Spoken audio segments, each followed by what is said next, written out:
crime is chilling.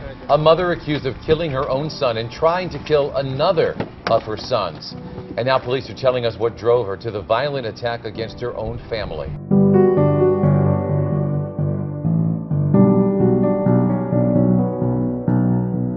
On Saratoga Drive, her neighbors stunned tonight. Jenny Leonard had even babysat the two boys. They're just two really cute children.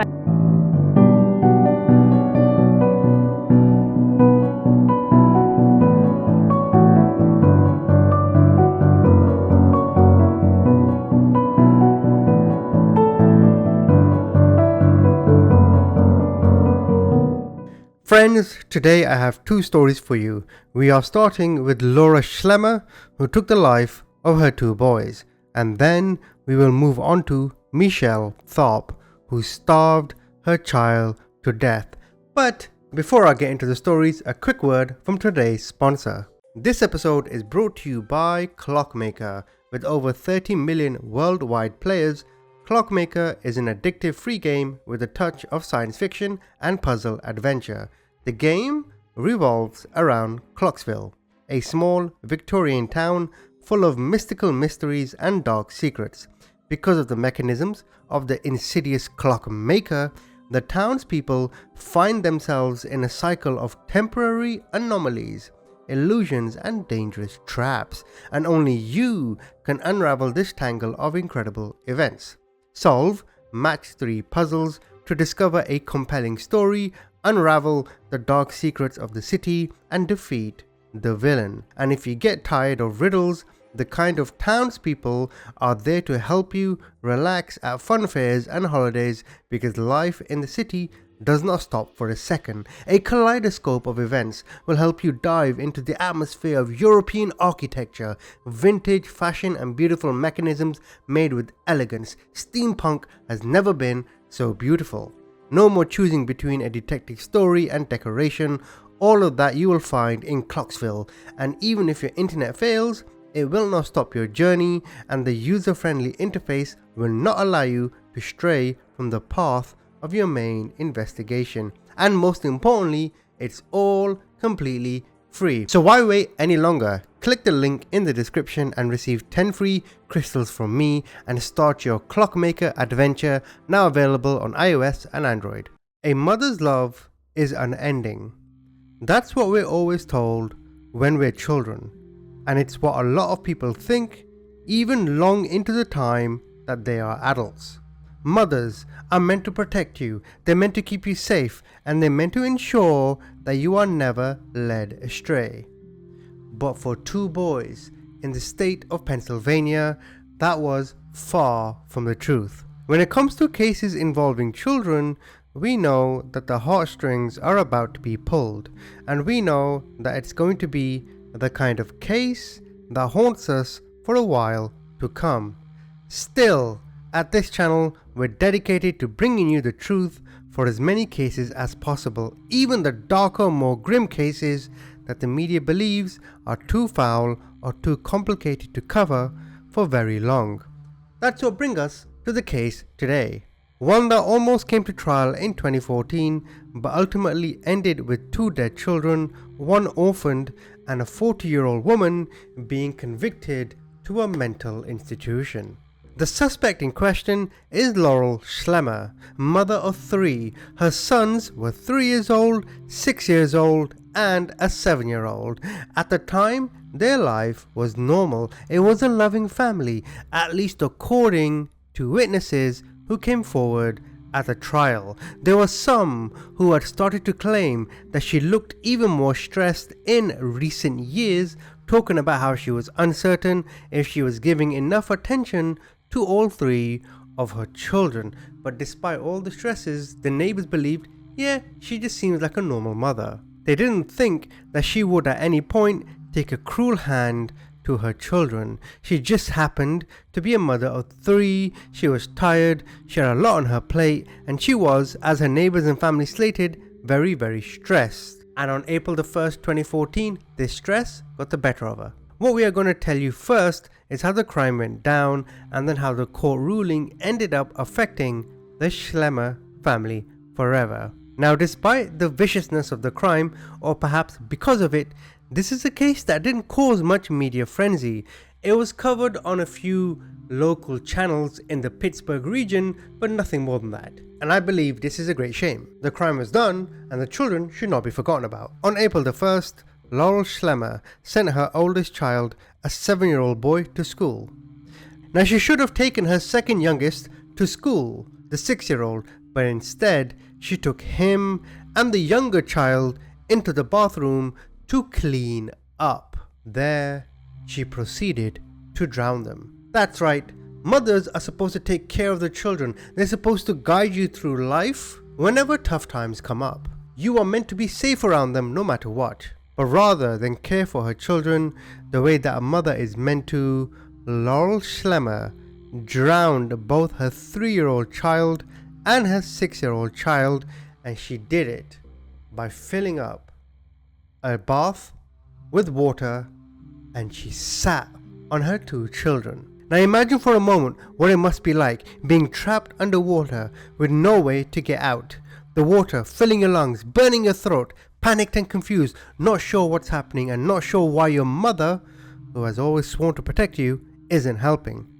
Unable to even scream without choking that much more. Once both children were unconscious, a 911 call was placed. They were rushed to a hospital that was only an hour away from their house. The 3-year-old child unfortunately died that very day, drowned to death in the bathroom tub. The older child, the 6-year-old, was brought to the nearby hospital where he remained in critical condition for up to 4 days before his life was also taken. It was said that brain damage from having his oxygen cut off for such a prolonged amount of time was the official cause of death for the 6-year-old, and the youngest at 3 years old, well, that was just drowning. The Allegheny County Medical Examiner confirmed the cause of death for both children. Laurel was then sent to jail to await trial, but before it went to trial, a state psychiatrist and the employees in the jail, they realized she was not normal. They in fact told the judge that Laurel was mentally incompetent. At that point, she was transferred to a state mental health facility. Now you have to understand that for someone in the jail to make this call, the evidence had to be incredibly noticeable. It's not like most guards are particularly invested in their inmates, but what could have been enough to switch her from jail to a mental institution? Well, the cause of the murders were put down to a lapse of mental wellness. Laurel had come forward and admitted that she had been hearing voices for a long time, and that lately the voices had become more crazed in their demands, more difficult for her to ignore. If you're thinking that this sounds like a severe case of untreated schizophrenia, you aren't that far off. While she was not explicitly diagnosed with this disorder, she was diagnosed as being psychotic and suicidal, and was promptly put into round-the-clock 24/7 suicide watch. Now, it has been stated that she would be allowed to be put to trial later on if her medical state improves, and at the moment she is under round-the-clock watch, and at the request of her attorney, a gag order was placed on the case. But we do know a fair bit about what happened. Laurel came forward stating that she was fully clothed when she put her 2 young children into the bathtub.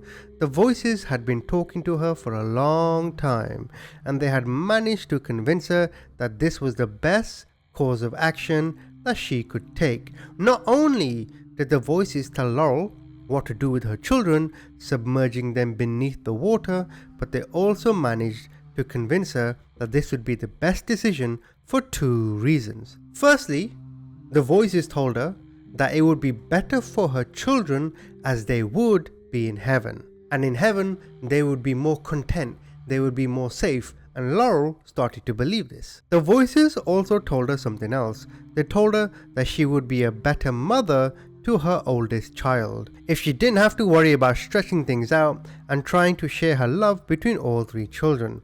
Those of us who have never had a voice in our head will never be able to fully understand exactly how convincing and all-consuming they can end up being.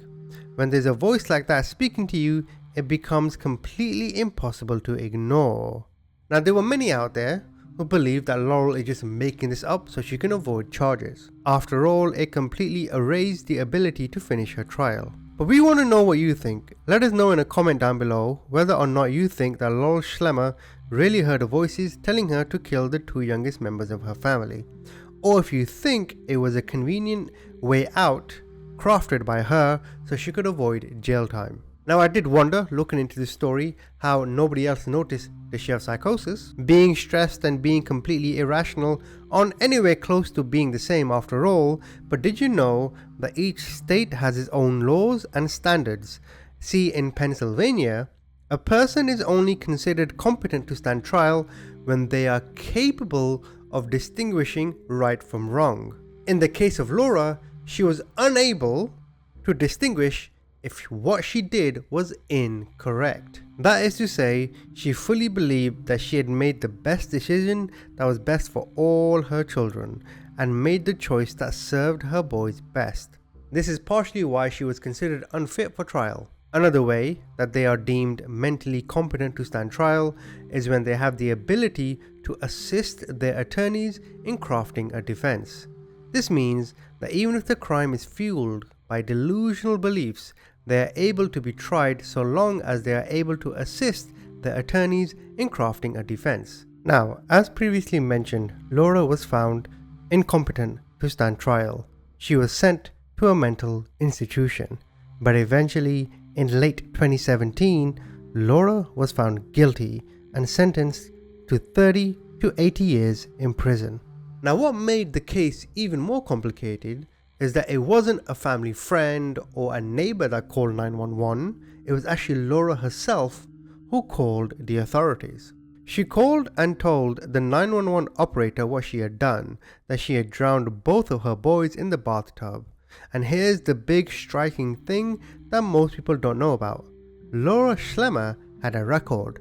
Well, she had been questioned by child welfare around a year before these events take place. Apparently, she had backed her car into her two boys. Now, some could say, well, this could have been an accident, but I'm sorry, how do you back your car into your young boys without some kind of sinister intention? Because at the time, it was ruled an accident. Or maybe that had been the start of her delusions and her belief that her children would be better off if the two youngest were dead. What would have happened if people had looked into that case a little bit harder? And would they have kept asking Laurel questions if the local pastor had not gotten involved and spoken out on her behalf? That's one answer that we're likely never going to get, but we should think on it all the same. I have another question for you. Look at Laura. Look at her face. What do you see? I'm not justifying anything she has done. What she's done is sick and heinous. The fact that she sat on her children. When I was looking at this story, right, it's all messed up, it's all fucked up. But the thing that really got to me, the thing that really made my blood boil, was that she sat on her children. It's like there's no dignity in any of this, but that's just damn right disrespectful even more. Disrespectful isn't the right word. I can't think of the right word, but just that, the fact that she sat on them, it's like, you fucking idiot. But when I take a look at Laura, I've never met her, I've never spoken to her, but when I take a look at her face, some people give you an energy. I can see it. I can see the mental illness. It's weird, I know, but we make inferences all the time. We make guesses all the time. When we meet people, when we look at images, when we look at videos, even though we may not know that person, we feel an energy. And to me, I just feel like in her head, things were not right. And you indicated you had started having a thought process like this over the past couple weeks? Off and on, sir. Okay. And you stated that this morning at 8:40, you put Joshua on the school bus. Yes. Okay. And then you came back into the house? Yes. Okay. And that's where you indicated that Daniel was downstairs playing on a laptop computer? Yes. Okay. And do you know where Luke was at that time? He was there too. Okay. And then you stated that You went up and filled the bathtub up? Yes. Okay. And then you instructed the boys to take off their PJs? Yes. Okay. And you indicated that Daniel was wearing Spider-Man pajamas? Yes. And then Luke was wearing Superman pajamas? Yes. Okay, now in your own words here, tell us what happens after you instruct the boys to get into the bathtub. They got in the bathtub, and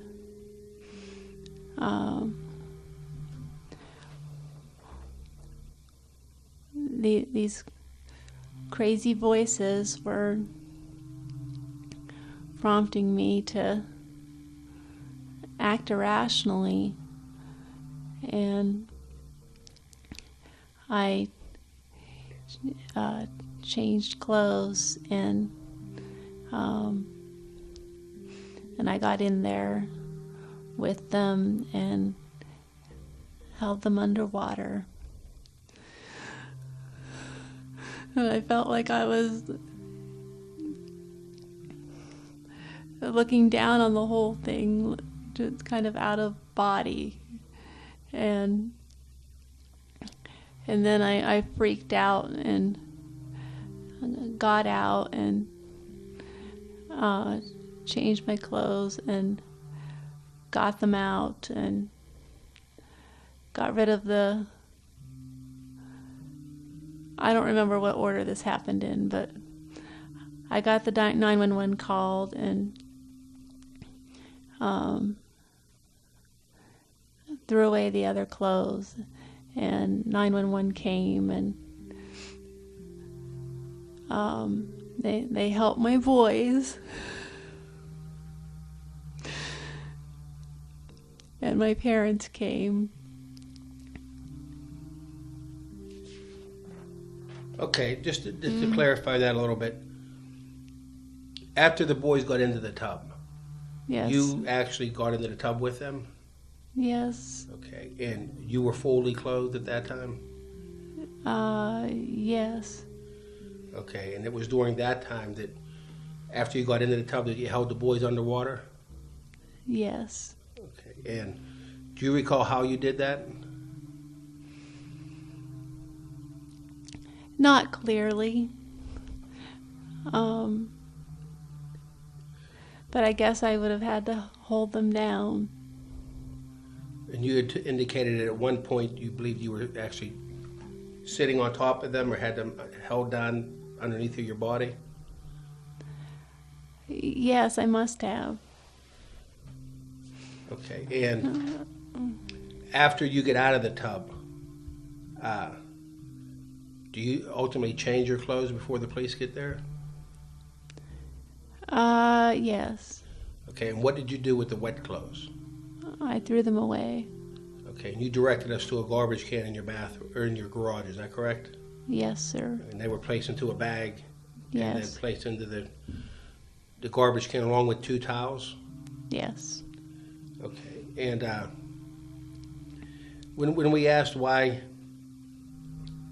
you did this, you had indicated that you thought that the boys would be better off in heaven.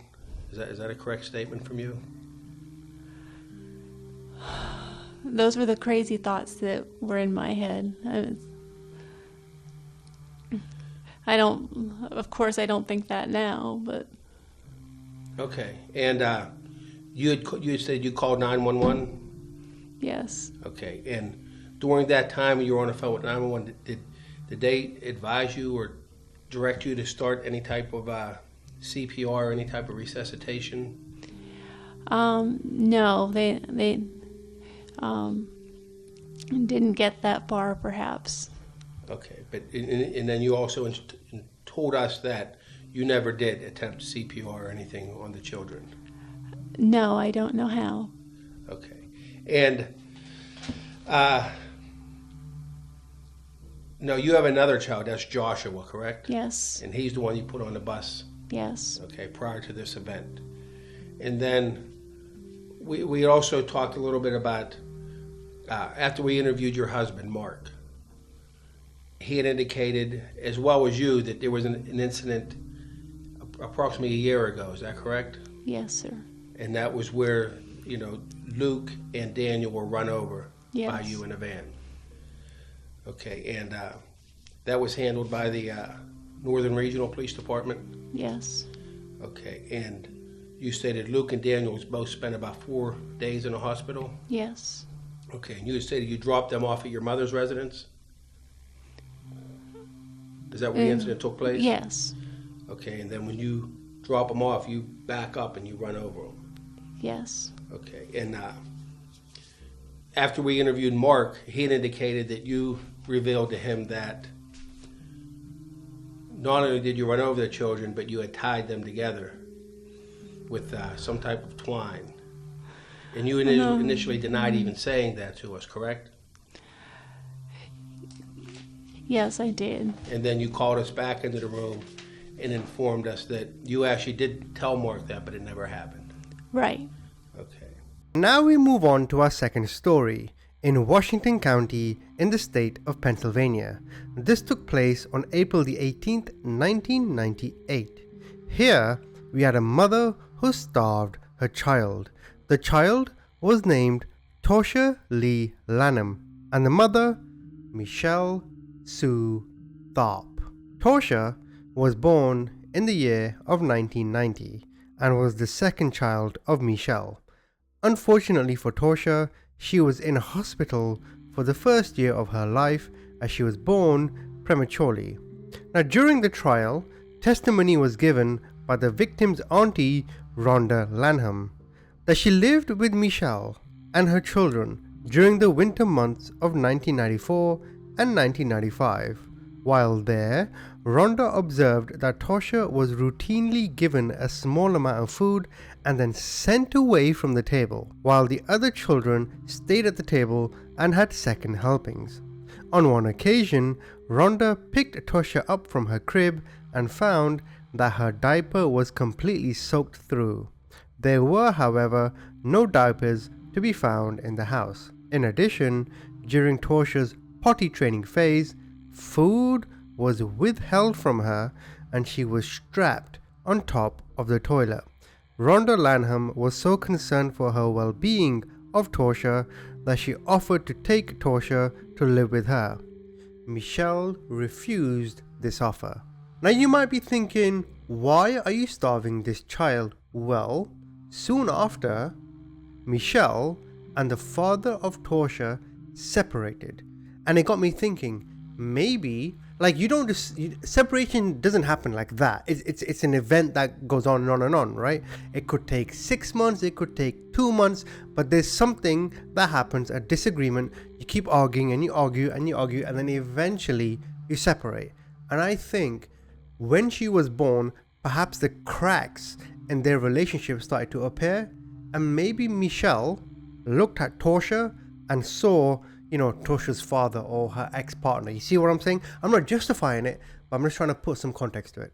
When she was separated from Torsha's father, Michelle got into a relationship with another man. She had another child and then soon after met another man, and they lived together in 1996. This man was named Douglas Bittinger, and he testified in court that the family would eat dinner without Torsha. And again, when reading the story, when reading the court documents, when I see that Torsha was not having dinner with them even after her father left, again re-emphasizes my point that I just think every time Michelle looked at Torsha, she saw her ex-partner and just hated her more and more. Which is sickening, I know, but don't worry, the emotions and the profanity is coming. Douglas told the jury that Michelle said not to feed Torsha whenever Michelle was out. It was said that Torsha went 2 or 3 days without eating, and this led to Torsha taking extreme measures. Torsha would steal food from the pantry late at night by sneaking in, and this would also include the dog food. And when I read about a child, right, who has to sneak into anywhere in the kitchen, and if the child can't find food, it's literally picking in the dog bowl to eat. How does that not make you angry? How does that not make your fucking blood boil? I mean, Michelle, if you hated her so much, stop having fucking kids. I mean, apparently it was said that Michelle, if ever she caught Torsha, stealing food or trying to get food, then Michelle would then tie her and keep her in bed. Who does this, you silly cow? The official court documents also stated Torsha locked in her room with a string securing the bedroom door, trapped in a kitchen corner by various pieces of furniture, or kept in the pantry while the rest of the family ate dinner. The county youth services were then contacted and a man by the name of John Hollenbach was assigned to the case. He claimed that on 5 separate occasions he couldn't get a hold of Torsha. Apparently, she was moved from the apartment each time by Michelle when she knew John was coming. And I read this and I thought to myself, John, what is wrong with you? How incompetent do you want to be? Let me relay the scenario for you. Someone, maybe it was the auntie, but someone reported this whole situation to child services. Thank God. Now maybe Torsha can get help, right? Well, this John Hollenbach employee claimed, well, I went over to the house and I couldn't see Torsha and I couldn't see. What do you mean you couldn't see? It's your goddamn job to see. The court documents also go on to say that Torsha ate toy food, cat food, and dog food. Michelle also fed Torsha with a spoon that was too large for Torsha's infant-sized mouth. So when Torsha gagged, Michelle sent Torsha to her room and stopped feeding her. Now it was on the morning of April the 18th, 1998, where Michelle, she was at work, she came home, and in the bedroom, Torsha wasn't breathing. At that time, Douglas was out of the apartment at a local convenience store. When Douglas returned, Michelle informed him that Torsha was dead. Douglas confirmed Torsha's death and told Michelle to call 911. She refused, and she said to Douglas at the time that she was afraid that the child services would take Torsha away from her. What on earth are you talking about? You've literally tortured this child. You starved her.